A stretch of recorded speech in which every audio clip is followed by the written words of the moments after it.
Hello, আসসালামু আলাইকুম। ওয়ালাইকুম আসসালাম রহমতুল্লাহ। জি মাহবুব ভাই, কেমন আছেন? আলহামদুলিল্লাহ, ভালো আছি। আপনি কেমন জি আছেন? আলহামদুলিল্লাহ, সুম্মা আলহামদুলিল্লাহ। আচ্ছা মাহবুব ভাই, বিদাত কয় ধরনের? জি, বিদাত কয় ধরনের? আর ফোন করেই মতো বিরাট শুরু করে দিলেন বিদাত কয় ধরনের তাই বলছি।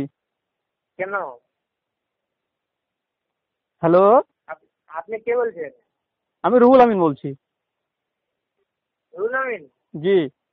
কে আছে লাস্টে 500 নাম্বার? কত যাচ্ছে আপনার নম্বরে? এখন তো হাই এসেছে লাস্টে 225। আচ্ছা, এটা আমারই নাম্বার, বলুন বিদাত কয় ধরনের তাই বলতে চাইছি।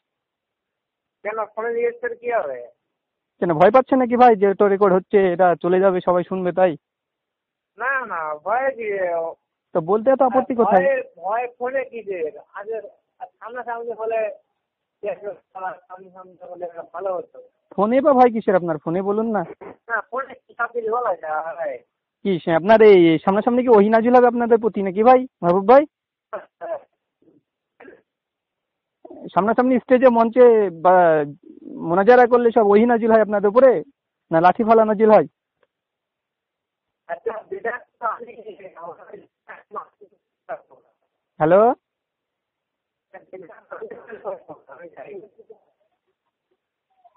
কি ব্যাপার, কেটে যাচ্ছে কেন ভাই ফোন, কথা এত?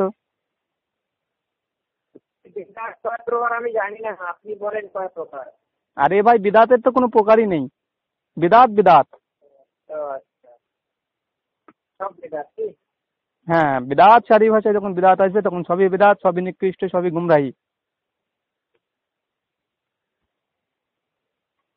ঠিক আছে। হ্যালো, হ্যাঁ ঠিক আছে, তা বলেন আর কিছু বলেন, আমি শুনি। মানে আপনি মেনে নিলেন তাই তো? আলহামদুলিল্লাহ, মুকাল্লিদ মেনে নিয়েছে। আলহামদুলিল্লাহ।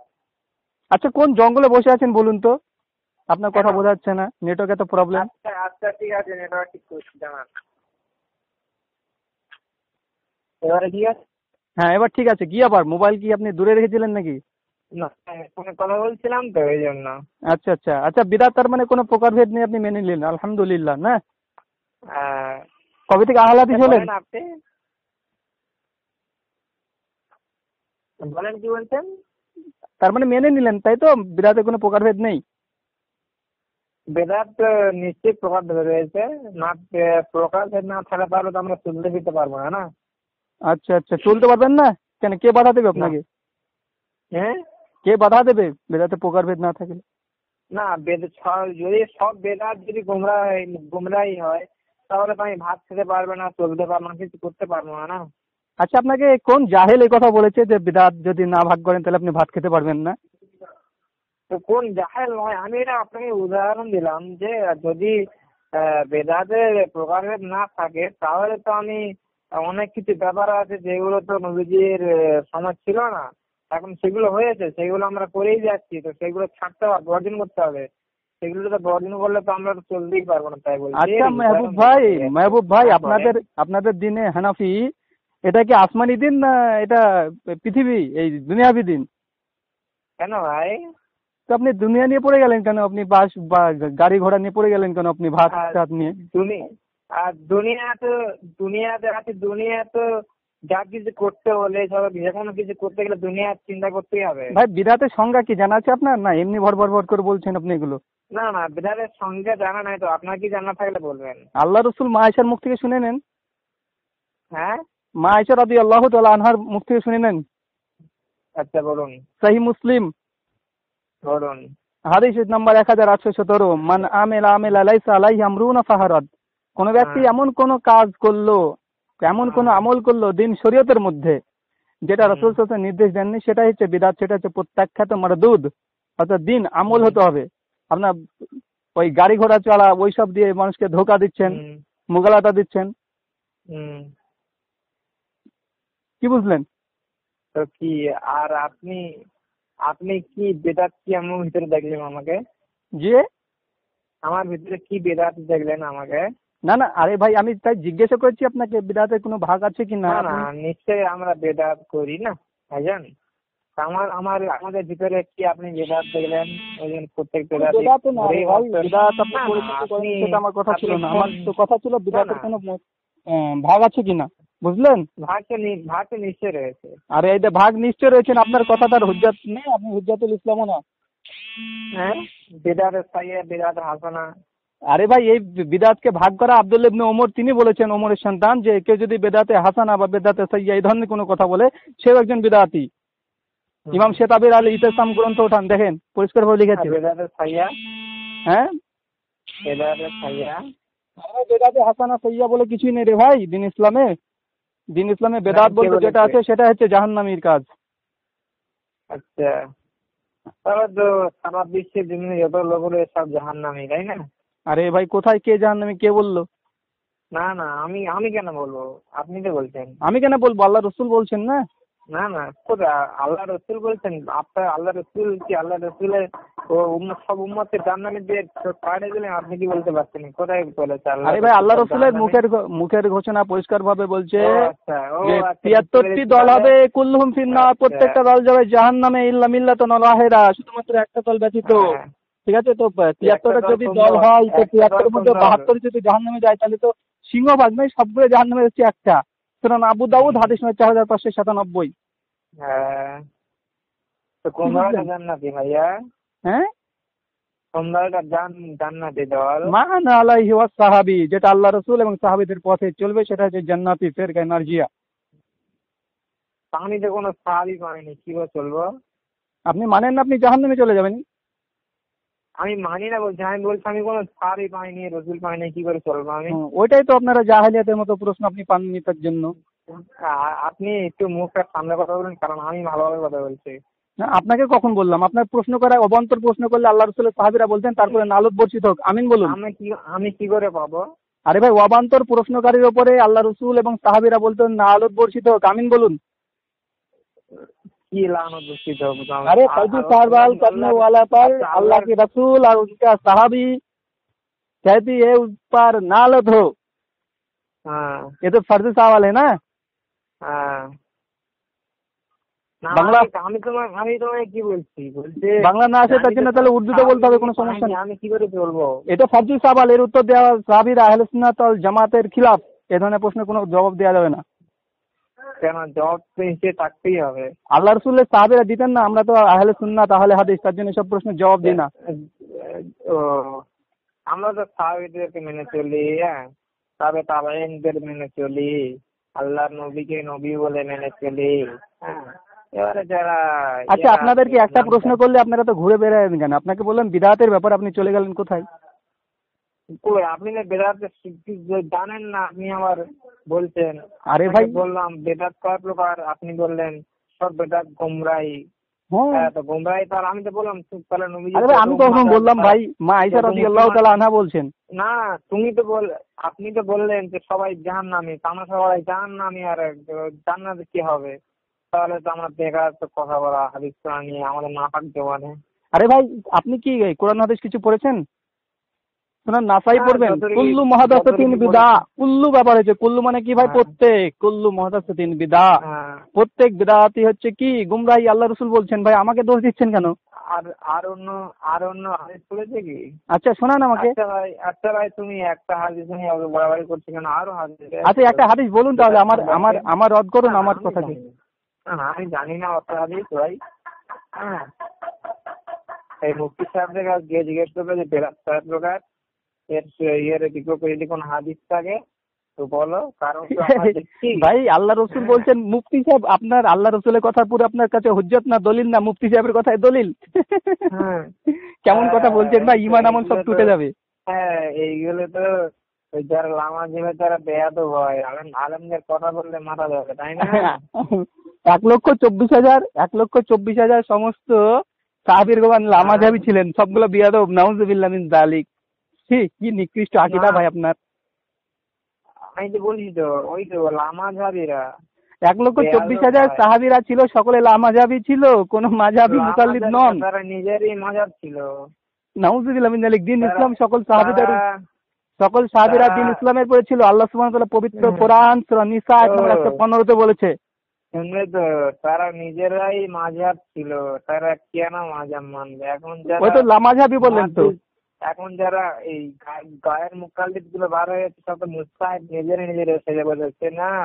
আচ্ছা এই কোরআনে মাহবুব ভাই হাদিসের ইবারত করতে পারে না, তারা এখন গায়ের মুকাল্লিদ সেজে মুহাদ্দিস সেজে আর ওই মানে। আচ্ছা এই মেহবুব ভাই শুনুন, মাহবুব ভাই বুঝতে পারলাম। ভাই বলুন, ভাই বলুন। এই আপনারা গায়ের মুকাল্লিদ কাদের বোঝান? গায়ের মুকাল্লিদ গায়ের মুকাল্লিদ বোঝায় ওই নামদারি আহলে হাদিস তাদেরকে বোঝায়। তো আহলে হাদিস না, আহলে হাদিস এটা তো কোরআন হাদিস, মানে গায়ের মুকাল্লিদ বলতে কি বোঝান? না ওরা কেন বলেন? কোরআন হাদিস মানে ঠিক, ওরা মানে ঠিক আছে, কিন্তু যেটা সুবিধাবাদী বলে না। আরে ভাই আমি আপনাকে সে প্রশ্ন করলাম না। আচ্ছা এটাতে মুকাল্লিদদের খুব হয়ে গেছে দেখছি ভাই, মুকাল্লিদদেরকে প্রশ্ন করে এক আর বলে আর এক আবল তাবল বকতে শুরু করে। ইমাম ইবনে কাইয়্যিম এই কথা বলেছে যে মুকাল্লিদদের আবল তাবল বকে, তো আপনি তো ওই কথাই আবল তাবল বকছেন। ইমাম ইবনে কাইয়্যিম এলামুল মুওয়াক্কিনে 201 পৃষ্ঠাতে বলেছে যে মুকাল্লিদরা জাহেলিয়াত করে, মুকাল্লিদরা আবল তাবল বকে। তো আপনি তো দৃষ্টান্ত। যাই হোক, এই আচ্ছা আমি যেটা বলছিলাম ভাই যে আপনি তাদেরকে গায়ের মুকাল্লিদ কেন বলেন? আমি ওই বললাম তো, গায়ের মুকাল্লিদ এই জন্য আমরা বলি, ওরা হাদিসের নামে জালিয়াতি করে, নিজের থেকে তৈরি করে কথা বলে এবং যেটা সুবিধাবাদী সুবিধা মতো জাল হাদিস পায় সেটাকে গ্রহণ করে। এই কিতাবটা কোথায় আছে ভাই? কোন ডিকশনারিতে আছে গায়ের মুকাল্লিদ বলতে? এটাকে বোঝাই কি নতুন করে ফ্যাক্টরি থেকে তৈরি করছেন নাকি যে হাদিস জাল করে, হাদিস উল্টা পাল্টা বলে, তাদেরকে গায়ের মুকাল্লিদ বলে? এইসব উল্টা পাল্টা কোথায় পেয়েছেন? কোন লুগাতে আছে না কোথায় আছে? না আপনাদের মুফতি মুকাল্লিদ শিখে দিয়েছে? আমার কিতাবে আরে ভাই আমি গায়ের মুকাল্লিদ কেন বলেন সেটা জিজ্ঞাসা করেছেন, আর আপনি আহলা যারা হাদিস টাদিস গায়ের মুকাল্লিদ কেন এগুলো যে আব্দুর রাজ্জাক বিন ইউসুফ বলছে যে জাল হাদিস, ওই আকীদার নাম দিয়ে জাল হাদিস গণনা করতেছে, ওগুলো গায়ের মুকাল্লিদ না? আরে ভাই সহি হাদিসের নাম দিয়ে জাল হাদিস বর্ণনা করলে সে গায়ের মুকাল্লিদ হয়ে যায়?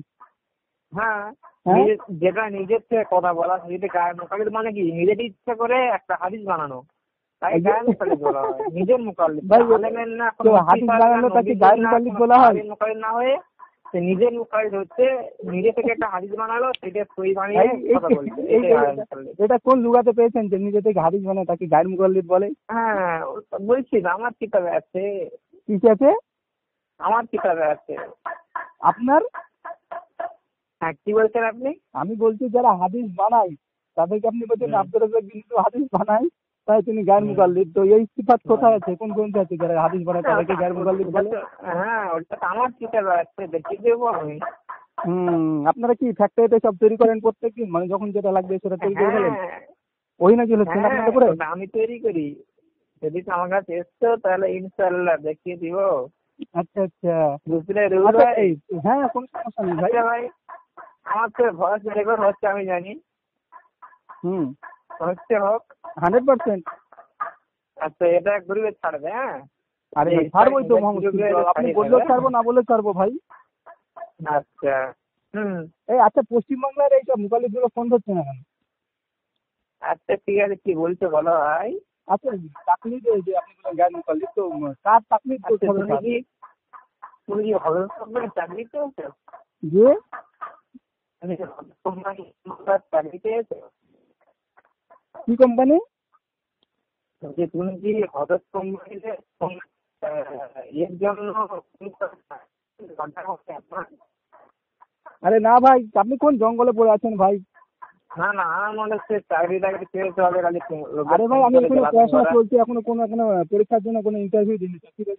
না ও হজরত কোম্পানি না তো, হজরত কোম্পানি গোষ্ঠীর একটা চাকরি আমাকে একজন বলছিল চাকরি নেওয়ার জন্য। ওগুলো তাকে ফোন করবি, ফোন করে এইগুলো বলবি, হ্যাঁ বলে লোককে বোঝাবি, তাহলে আবার মানি নিব। আমি করি। আরে না ভাই মাহবুব ভাই, আরে মাহবুব ভাই আমি আপাতত পড়াশোনা রানিং চলছে ভাই, কোনো পরীক্ষার ইন্টারভিউ দিইনি, এখন বেকার আছি, কোনো চাকরি মাকরি পাইনি। বলছি আমি আহলে হাদিস হবো, আমাকে বুঝিয়ে কি করতে হবে ভাই? আহলে হাদিস হলে প্রথমে আপনাকে কি করতে হবে? আপনি মুসলিম না অন্য কিছু? কাফের মানে মুসলিম না অমুসলিম আগে বলুন। আচ্ছা ধরে নাও আমি মুসলিম, তবে তোমার তোকে যেটা বলো তা তুমি সেটা বলতে আচ্ছা আপনি বললেন যে আমাকে যে আচ্ছা আপনি ধরে নিন আমি মুসলিম, তার মানে আপনার সন্দেহ আছে? সন্দেহযুক্ত ঈমান জাহান্নামে যাবে। সূরা নিসা 82 নম্বর আয়াত। আমি এখন বলছি শোনো, আমি এখন বলছি আমি মুসলিম, তোমার চোখে কি পড়ে আমি মুসলিম না অমুসলিম? আরে ভাই আপনি ধরে না বললেন কেন ভাই? আগে হাদিস হবো, এবার কি করতে হবে আপনি বলে দিন। আরে ভাই আমি তো বলবোই তো ভাই, আপনাকে তার জন্য আমি প্রশ্ন করলাম যে আপনি কি মুসলিম না অমুসলিম? তাহলে ধরে না বলেন কেন? সন্দেহযুক্ত ঈমান তো জাহান্নামে যাবে, আল্লাহ সুবহানাহু ওয়া তাআলা কোরআনে বলেছেন। যদি তুমি আমার কি করো, ঠিক আছে? হ্যাঁ কিভাবে কি বানাবে আহলে হাদিস অনুযায়ী আমি হবো, ঠিক আছে? আহলে হাদিস হতে হবে। ইমাম বুখারী ছিলেন আহলে হাদিস, ইমাম আহমদ ইবনে হাম্বল ছিলেন আহলে হাদিস, সমস্ত সাহাবা রাদিয়াল্লাহু তাআলা আনহুমারা ছিলেন আহলে হাদিস। তাদের মতো ঈমান এবং আকীদা নিয়ে আসতে হবে, তাহলে আহলে হাদিস হয়ে যাবে। হ্যাঁ হাত দেবো, হাত দিয়ে কার হাতে কি শিখবো না শিখবো কি আমি কিছুই জানি না ভাই। কার হাতে নামাজ শিখবো। আচ্ছা আপনি কোন জঙ্গলে পড়ে আছেন ভাই? বাথরুমের মধ্যে কথা বলছেন নাকি? বাথরুমের ভেতরে? এই কলকাতা জঙ্গল। তাতে নেটওয়ার্ক প্রবলেম কেন? আচ্ছা ঠিক আছে বলো ভাই। হ্যাঁ আহলে হাদিস হতে হবে। সমস্ত সাহাবা রাদিয়াল্লাহু তাআলা আনহুরা যেমন ঈমান নিয়ে এসেছিলেন তেমন ঈমান আনতে হবে, তেমন আকীদা, তেমন বিশ্বাস, তেমন আমল গ্রহণ করে ইনশাআল্লাহ আহলে হাদিস বলে আল্লাহ সুবহানাহু ওয়া তাআলা যদি কিয়ামতের মাঠে আল্লাহ রাসূলের পিছনে জামাতবদ্ধভাবে দাঁড়িয়ে থাকবে। আর যদি ইমাম আবু হানিফার অনুগত্য করো তাহলে ইমাম আবু হানিফার পেছনে দাঁড়াবে। সূরা বনী ইসরাঈল আয়াত নম্বর ৭১।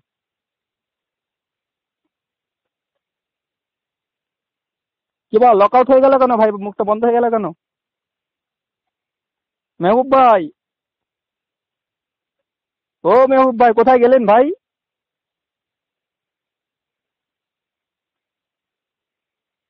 মেহবুব ভাই কথা বলুন গো। ঠিক আছে।